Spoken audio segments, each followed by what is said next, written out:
Breaking news Pakistan eliminated T20 world cup నుంచి USA qualify అయిపోతుంది ఇండియాతో పాటు గ్రూప్ ఏ నుంచి. అలాగే న్యూజిలాండ్ ఎలిమినేట్ అయిపోయింది, శ్రీలంక ఎలిమినేట్ అయిపోయింది, ఇంగ్లాండ్ ఎలిమినేట్ అయిపోతుందా ఏమో ఎవరికి తెలుసు. వీటన్ని గురించి మాట్లాడుకుందాం, ఇంకెందుకు ఆలస్యం, లెట్స్ గెట్ స్టార్టెడ్.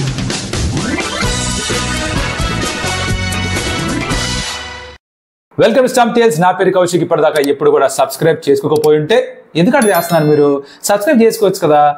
సరే, ఈ వీడియో మొత్తం చూడండి. ఎక్కడో చోట మీకు కాస్త నవ్వు వచ్చినా, ఎక్కడైనా కొంచెం బాగుంది అనిపించినా సబ్స్క్రైబ్ చేసుకోండి, ఓకేనా? ఆల్రెడీ చేసుకున్నందుకు కూడా thank you so much. So breaking news ఏమిట్రా అంటే, Pakistan eliminated from the T20 world cup 2024. స్వయంకృత అపరాధం ఏది. వాళ్ళు ఇప్పుడు యుఎస్ఏతో ఓడిపోయిన తర్వాత ఇండియాతో ఎప్పుడైతే గెలవలేదో అప్పుడు పెద్ద క్వశ్చన్ మార్కే ఉండింది.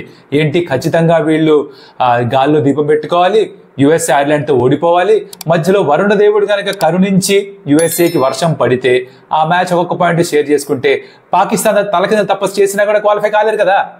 That is what happened. అది the matter. That is exactly what has happened. వర్షం పడింది, దాంతో యుఎస్ఏ ఐర్లాండ్ గేమ్ రద్దయిపోయింది. అంటే 5 పాయింట్స్ యుఎస్ఏకి. USA thoroughly deserve to be in the Super 8. ఎందుకంటే మొదట మ్యాచ్ వాళ్ళు గెలిచారు అగేన్స్ కెనడా, దాని తర్వాత ఇండియాతో ఓడిపోయినప్పటికీ దానికంటే ముందర పాకిస్తాన్ ని ఓడించారు. అండ్ అఫ్ కోర్స్ ఈ లాస్ట్ మ్యాచ్ రద్దయిపోయింది వర్షం కారణంగా. వాళ్ళ కంట్రోల్లో ఉన్న 2 మ్యాచ్లు గెలిచారు, అంతకంటే వాళ్ళు ఏమీ చేయలేరు. మొట్టమొదటిసారి ఆడుతున్నా కూడా హోస్ట్ నేషన్ దర్జా ఉండి ఆడుతున్నప్పటికీ కూడా అద్భుతంగా పర్ఫామ్ చేసి సూపర్ ఎయిట్స్ అడుగు పెట్టారు. దాంతో ఇంకోటి ఏమిట్రా అంటే, నెక్స్ట్ T20 వరల్డ్ కప్ ఉందే 2026 లో, అది జాయింట్ గా ఇండియా కూడా హోస్ట్ చేస్తుంది. ఈ టాప్ 8 టీమ్స్ ఆటోమేటిక్ క్వాలిఫికేషన్ ఆ 2026 వరల్డ్ కప్ కి. అంటే యుఎస్ఏ నెక్స్ట్ వరల్డ్ కప్ కూడా క్వాలిఫై అయిపోయిందా హో అంటే, ఎవరైతే ఎలిమినేట్ అయిపోయారో వాళ్ళందరూ క్వాలిఫై ఆడాలా హౌరా అని కూడా అనిపిస్తుంది కదా ఇప్పుడు. మరి అది పరిస్థితి, అలా జరిగిపోయింది అనమాట. Group C, group D group of deaths గా మారుతాయి అనుకుంటే, గ్రూప్ ఏనే డెత్ సెంటెన్స్ ఇచ్చింది పాకిస్తాన్ కి. ఏం జరిగింది పాకిస్తాన్ తో? What is wrong with their cricket అంటే, వాళ్ళ ఎక్స్పర్ట్స్ అని చెప్పేది ఏంటంటే, అంటే ప్రతిదీ తప్పే ఉంది మా క్రికెట్ తోటి. Right from the selection of the team, coaches, selectors, grounds, domestic cricket అన్ని ప్రాబ్లమే వాళ్ళకి. ఇన్ని ప్రాబ్లమ్స్ లో మొహమ్మద్ ఆమీర్ లాంటి ప్లేయర్స్ ని బాబు ప్లీజ్ మా బుజ్జి కదు అని చెప్పి వెనక్కి పిలిపించుకొని మరి ఆడించారు ఈ వరల్డ్ కప్ లో. అయినా పని చేయలేదు. వాళ్ళు యుఎస్ఏతోనే ఓడిపోయిన తర్వాత ఆబ్వియస్లీ వెనకాలంటే వాళ్ళ వెనక బ్యాక్ సైడ్ పాకిస్తాన్ లో ఏకి పారేస్తున్నారు టీం. అసలు డైరెక్ట్ గా అక్కడ దిగారంటే మామూలుగా ఉండదు అనుకుంటా. వీళ్ళు కొన్ని రోజులు దుబాయ్కి వెళ్ళిపోయి కాస్త అండర్గ్రౌండ్కి వెళ్ళిపోయి ఒక వారం 2 వారాల తర్వాత నెమ్మదిగా సెపరేట్ గా వెళ్ళిపోతే బెటర్. ఎందుకంటే అసలే ఏషియన్ నేషన్స్ లో ఇండియా, పాకిస్తాన్, బంగ్లాదేశ్, శ్రీలంక ఇక్కడ అసలే భావోద్వేగాలు ఎక్కువ కదా. ఏమన్నా చేయొచ్చు వీళ్ళు. ఈ టమాటాలు కొట్టడం, గుడ్లు కొట్టడం ఇదేమి కొత్తవి కాదు. టీవీ సెట్ ఎలాగో పగిలిపోయి ఇప్పటికే పాపం. అన్ఫార్చునేట్లీ ఎప్పుడైతే ఇండియాతో ఓడిపోయారో, బట్ యుఎస్ఏతో ఓడిపోవడం అది వాళ్ళకి డెత్ సెంటెన్స్ గా మారిపోయింది. That was not the last nail but the first nail in the coffin. Last nail in the coffin is this washout of the match between USA and Ireland. దాంతోటి Pakistan eliminated. సరే, group A విషయం ఆడేసుకున్నాం. Group B గురించి మాట్లాడే ముందర group C, group D touch చేసేద్దాం. ఎందుకంటే అక్కడ ఒక్కొక్క పెద్ద టీము అలా బయటికి వెళ్ళిపోయారనమాట. ఎవరు ఏంటి కథ? గ్రూప్ సి విషయానికి వస్తే Afghanistan and west Indies qualify అయిపోయారు. అంటే న్యూజిలాండ్ ఖతం ఖలాస్, కథ కంచికి వారు ఇంటికి. ఎందుకు ఇలా జరిగింది అంటే, New Zealand is always a very good side. ఈ ఫార్మాట్ లో కూడా బాగా కంపీట్ చేస్తారు. గుడ్ ఆల్రౌండ్ సైడ్, ఆల్రౌండర్స్ ఉంటారు, స్పిన్నర్స్ ఉంటారు, మంచి హిట్టర్స్ ఉంటారు, ఫాస్ట్ బౌలర్స్ ఉంటారు, అందరూ ఉంటారు. కానీ ఏం జరిగింది, ఎక్కడ ప్రాబ్లం ఉండింది న్యూజిలాండ్కి అంటే, వీళ్ళు కలిసి టీం లాగా ఆడింది అప్పుడు ఎప్పుడో ఫిబ్రవరిలోట. దాని తర్వాత యాక్చువల్గా వరల్డ్ కప్ లో ఉన్న టీం కలిసి ఆడిందే లేదు. ఎందుకంటే మార్చ్ లాస్ట్ వీక్ లో ఐపీఎల్ ప్రారంభమైంది. మెజారిటీ ఆఫ్ ది ప్లేయర్స్ వీళ్ళందరూ కూడా ఐపీఎల్ లో వేరే టీమ్స్ లో ఉన్నారు. అక్కడ అందరూ ఆడారా? ఆడలేదు. సచిన్ రవీంద్ర ఎక్కువ మ్యాచ్ ఆడలేదు, in and out of the team ఉన్నాడు. శాంట్నర్ తను కూడా in and out of the team ఉన్నాడు. డారెల్ మిచెల్ కాస్త ఎక్కువగా ఆడాడేమో. కేన్ విలియమ్సన్ అసలు పెద్దగా ఆడింది లేదు గుజరాత్ టైటన్స్ కి. లాకీ ఫర్గసన్ తను కూడా అడప మాత్రమే ఆడడం చూసాం. సో బేసిక్ గా ఏమిట్రా అంటే, వీళ్ళందరికీ కూడా మ్యాచ్ ప్రాక్టీస్ తక్కువ, కలిసి ఆడింది తక్కువ. ట్రెంట్ బోల్ట్ ఒకటి బాగానే ఆడాడు, రెగ్యులర్ గా ఫీచర్ అయ్యాడు ప్రతి మ్యాచ్ లో కూడా ఇది ఐపీఎల్. తను బాగానే పర్ఫామ్ చేశాడు. కాకపోతే ట్రెంట్ బోల్ట్ కొంచెం లంబా రసి దగ్గరకే, డీల్ చోటుకరకే. మనం పతంగలో డీల్ ఇస్తామే, అలా డీల్ ఇస్తారు. ఏమిటంటే, సరే నువ్వు ప్రపంచవ్యాప్తంగా ఉన్న T20 లీగ్స్ ఆడుకో అమ్మా, నీదేం పోయింది, నీ ప్రొఫెషనల్ కెరీర్ కదా, నువ్వు ఆడుకోలే, సెంట్రల్ కాంట్రాక్ట్ వద్దంటే కూడా పర్లేదులే అన్నారు. ఆ పర్లేదులే అన్నదేమన్నా ఇబ్బందిగా మారిందా? బికాజ్ మధ్యలో వీళ్ళు కొన్ని సిరీస్ ఆడినా కూడా అక్కడ న్యూజిలాండ్ వాళ్ళ బి టీమ్ ని మాత్రమే పంపించగలిగారు. What is the B team అంటే, మీ మెయిన్ లెవెల్ లేనప్పుడు మిగతా ఫ్రింజ్ ప్లేయర్స్ ని టీంలో వేసి వాళ్ళని పంపిస్తుంటే దాన్ని బి టీమ్ అంటూ ఉంటాం. ఆ బి టీం వెళ్ళి ఆడింది కాబట్టి ఆ ప్లేయర్స్ ఎవరు దీనిలో లేరు కాబట్టి ఈ ఫస్ట్ 11, ఈ ఫస్ట్ ప్లేయింగ్ 15 స్క్వాడ్ అయితే అనౌన్స్ చేశారు. వీళ్ళు కలిసి ఆడింది లేదు, వీళ్ళకి మ్యాచ్ ప్రాక్టీస్ తక్కువ, దాంతో మొత్తం బెడిసి కొట్టింది. అండ్ వీళ్ళు అడ్జస్ట్ చేసుకోలేకపోయారు. పిచెస్ కి ఖతం కహాని స్వాహా అయిపోయింది. న్యూజిలాండ్ బయటికి. ఇది గ్రూప్ సి విషయం. సో గ్రూప్ సి నుంచి ఆఫ్ఘనిస్తాన్, వెస్టిండీస్ క్వాలిఫై అయ్యారు. Group D was also considered group of death because దీంట్లో South Africa, Bangladesh, Sri Lanka, Netherlands లాంటి టీమ్స్ ఉన్నాయి. దీంట్లో శ్రీలంక ఎలిమినేట్ అయిపోయారు. సౌత్ ఆఫ్రికా క్వాలిఫై అయిపోయినప్పటికీ కూడా నెక్స్ట్ స్పాట్ కోసం చిన్న పోటీ ఉంది. ఆ పోటీ ఎవరి మధ్యన? బంగ్లాదేశ్ ఆర్ నెదర్లాండ్స్ ఇద్దరిలో ఎవరు క్వాలిఫై అవుతారో ఒక చిన్న పోటీ ఉందన్నమాట. శ్రీలంక గురించి మాట్లాడదాం, బట్ బిఫోర్ దట్ వీళ్ళ క్వాలిఫికేషన్ కూడా లైట్ గా టచ్ చేద్దాం.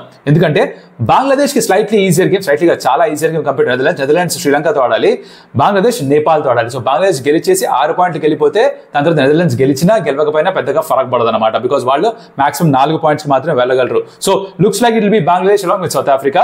నెదర్లాండ్స్ సరే బయటికి. More importantly, more surprisingly, or maybe not a surprise, because ఎలా అయితే న్యూజిలాండ్ కాసిన ఇబ్బందులు ఉన్నాయి, ఎలాగైతే పాకిస్తాన్కి భయంకరమైన ఇబ్బందులు ఉన్నాయి వాళ్ళ డొమెస్టిక్ ఫ్రంట్ లో, శ్రీలంక కూడా మామూలు ఇబ్బందులు కాదు. వాళ్ళ క్రికెట్ బోర్డుని రద్దు చేశారు. గవర్నమెంట్ ఇంటర్ఫియర్ అవుతుందని చెప్పి ఐసీసీ చల్రా బై మీరు మీ ఏంది, మీ గోల్ ఏంది, మీరేంది, మీరు రచ్చేంది లేదు మీకు బోర్డు అన్నారు. తర్వాత మళ్ళీ ఏదో కాస్త మంతనాలు జరిపించి ఆ బోర్డుని ఎస్టాబ్లిష్ చేశారు. తర్వాత మళ్ళీ దానికి ఒక టీం తయారు చేశారు, హసరం గారిని కెప్టెన్ చేశారు, మొత్తానికి టీంని పంపించారు. వీళ్ళు లాస్ట్ టైం వరల్డ్ కప్ కూడా క్వాలిఫైర్స్ ఆడి వచ్చారు, మీకు గుర్తుందో లేదు. అలాంటిది మళ్ళీ ఈ వరల్డ్ కప్ లో ఎలా ఎలిమినేట్ అయిపోవడంతో మళ్ళీ వీళ్ళు క్వాలిఫైర్స్ ఆడాల్సిన పరిస్థితి వచ్చేసిందిరా మహాప్రభో. శ్రీలంక 2014 ఛాంపియన్స్, వీళ్ళు మాజీ ఛాంపియన్స్, కానీ వీళ్ళ దుస్థితి ఇప్పుడు చూస్తుంటే కొంచెం బాధ కలగడం సహజమే. Sri Lanka again like I said వాళ్ళ డొమెస్టిక్ ఇష్యూస్ ఉన్నాయి, ఇన్ ద సెన్స్ కంట్రీలోనే పొలిటికల్గా ఇష్యూస్ ఉన్నాయి, స్టెబిలిటీ కాస్త తక్కువ ఉంది, బోర్డులో చాలా విషయాలు ఉన్నాయి, గొడవలు ఉన్నాయి బోర్డుకి ప్లేయర్స్కి మధ్యన, ప్లేయర్స్ మధ్యన కూడా అంత సామరస్యం లేదని కూడా బోర్డు అని వార్తలు చూసే ఉంటారు మీరు కూడా. అండ్ వీళ్ళు కలిసి ఆడింది కూడా తక్కువే. సో బేసిక్గా శ్రీలంక మంచి సైడ్ అయినా కూడా, ఏషియాలో వన్ ఆఫ్ ద జైంట్స్ అయినా కూడా, ఈ వరల్డ్ కప్లో మటుకు జైంట్స్ కాదు, Giants have fallen. So along with New Zealand, Pakistan, Sri Lanka కూడా బయటికి వెళ్ళే ద్వారము తెరిచే ఉన్నవి, ఈ టైప్లో తెరిచే ఉన్నాయి, ఇప్పుడు వెళ్ళిపోవడమే అనమాట. సో శ్రీలంక కూడా ఎలిమినేట్ అయిపోయింది. దాంతో ఏమిట్రా అంటే 3 మేజర్ టీమ్స్ ఎలిమినేట్ అయిపోయాయి. ఇప్పుడు మాట్లాడదాం గ్రూప్ బిలో కూడా ఏమన్నా జిమ్మిక్లు మ్యాజిక్లు జరగచ్చా? బికాస్ అక్కడ England is on the brink of elimination. ఇంగ్లాండ్కి ఏదైతే మ్యాచ్ ఉందో అది ఒక ఈజీ మ్యాచ్, వాళ్ళది బహుశా గెలిచేస్తారు. Because England ఆడాల్సింది నమీబియాతో. అయితే ఏమిట్రా ఇక్కడ అంటే ఆస్ట్రేలియా ఒక మ్యాచ్ ఆడబోతోంది స్కాట్లాండ్తో. స్కాట్లాండ్ ఆస్ట్రేలియా మ్యాచ్ కనుక వర్షం కారణంగా రద్దయిందా, ఇంగ్లాండ్ కూడా పెట్టేబేళ సర్దుకొని పాకిస్తాన్ లాగా చలో ప్రయాణం మొదలు పెడదాం అనుకోవాలి వాళ్ళు. అలాంటి పరిస్థితి ఇంగ్లాండ్కి ఉంది.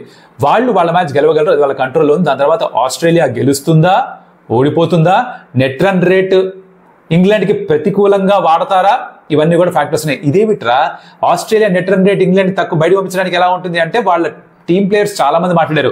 అటు మాజీ ప్లేయర్ టిమ్ పెయిన్ మాట్లాడడం వినే ఉంటారు, కావాలని మ్యాచ్ ఓడిపోయినా పర్లేదు, కాస్త పొలిటికల్ గా రాజకీయాలు నడిపించి వాళ్ళని బయట పంపించేస్తే బెటర్, ఇంగ్లాండ్ వస్తే ప్లే ఆఫ్స్ కి, సూపర్ ఎయిట్స్ కి డేంజరస్ సైడ్, ఛాన్స్ దొరికినప్పుడు తొక్కేయాలి వాళ్ళని బయటకు పంపించాలన్నాడు. అది స్పోర్టింగ్ స్పిరిట్ కిందకి రాదు. బట్ ఏమిట్రా అంటే టాక్టికలీ చెయ్యొచ్చు, ఎవరు ఆపుతున్నారు అని కూడా అనొచ్చు. కాకపోతే అలా కావాలని కనుక మ్యాచ్ రిజల్ట్ ని ఇన్ఫ్లుయెన్స్ చేద్దామని ట్రై చేస్తే, నెట్ రన్ రేట్ కావాలని తక్కువగా ఉండాలని చెప్పి నెమ్మదిగా ఆడినట్టుగా అనిపించినా, ఆర్ ఏదో విధంగా వీళ్ళు మెయిన్ ప్లేస్ రెస్ట్ చేసి మ్యాచ్ ఓడిపోయిందని నిర్ధారణకు వచ్చినా కూడా మిచెల్ మార్ష్ ని ఆల్మోస్ట్ 2 games సస్పెండ్ చేయొచ్చు మ్యాచ్ రెఫరీ.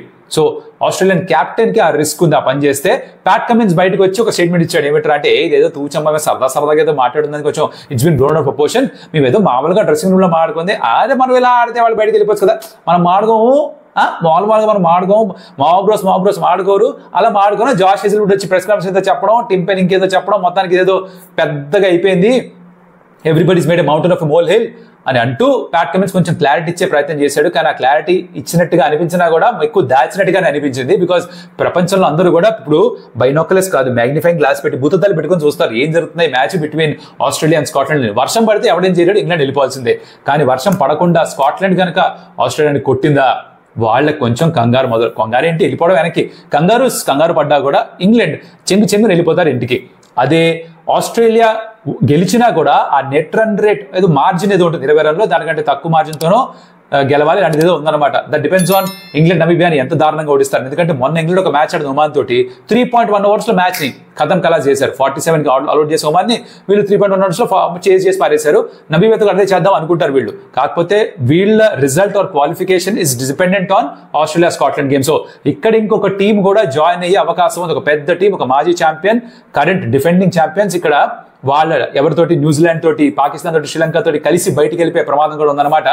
దాంతో రాబోయే 2-3 రోజుల మ్యాచెస్ అని చాలా ఇంట్రెస్టింగ్. 15వ తారీఖున ఇంగ్లాండ్ ఆడబోతోంది, 16న I think Australia playing Scotland. So Australia Scotland game అవుతున్నప్పుడు తెలుసు వాళ్ళకి ఏం జరిగితే ఇంగ్లాండ్ బయటికి వెళ్ళిపోతుందో.